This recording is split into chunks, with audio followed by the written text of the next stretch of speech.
बिस्मिल्लाहिर्रहमानिर्रहीम। अस्सलाम वालेकुम दोस्तों, मेरा नाम है आबिद हुसैन और तुसी वेख रहे हो सारा यूट्यूब चैनल भरोसा टीवी। अज असी आए हैं भाई राजा मोईद कोल और इन्हों को माशाल्लाह बहुत खूबसूरत परिंदे ने। अज तुहानू विखेसा है बड़े ही खूबसूरत परिंदे और उन्होंने सारी तफसीलात भी दसा है। मजीद डिटेल भाई राजा मोईद साहब तुहानू दसा। जी भाई मोईद, ये दसो कि वैरायटी है तुहाडे कोल कबूतर दी? जी स्विंग नेक है जी। अच्छा हाँ जी, जैसे कि तुसी वेख रहे हो जी, ये गर्दन स्विंग कर रही है, इस वजह तो इसका नाम जड़ा ना जी स्विंग नेक है। हाँ जी। अच्छा, इन्हों के चेक्स नाल जी फीमेल जड़ा ने जी उंडिया ते बैठी है, इस वजह तो उन्होंने तंग नहीं किया जी। ये बच्चा है जी इन्हों का, ये सिंगल निकले इस दफ़ा जी। एक बच्चा एक्सपायर हो गया जी, तो एक बच्चा सेल्फ हो गया। बच्चा फॉर सेल है? बच्चा तकरीबन अजे सेल्फ होने को कुछ दिन लैंदा, 10-15 दिन। अच्छा, तो उस तो बाद फॉर सेल। की प्राइस है इस बच्चे की?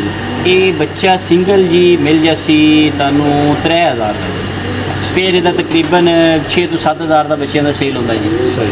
ये भी सेम उस तरह की कंडीशन है जिस तरह बाकी की क्वालिटी पर डिपेंड करता है जी। तो उस तरह इन्हों की भी क्वालिटियां का होता जी, जितनी अच्छी क्वालिटी उसी उस तरह प्राइस उसी। ब्रीडर जोड़ा तकरीबन इन्हों का मिल जाता जी 14 तो 15,000 का। अच्छा। तो बच्चे 6 तो 7,000 के नॉर्मल सेल हो जाते।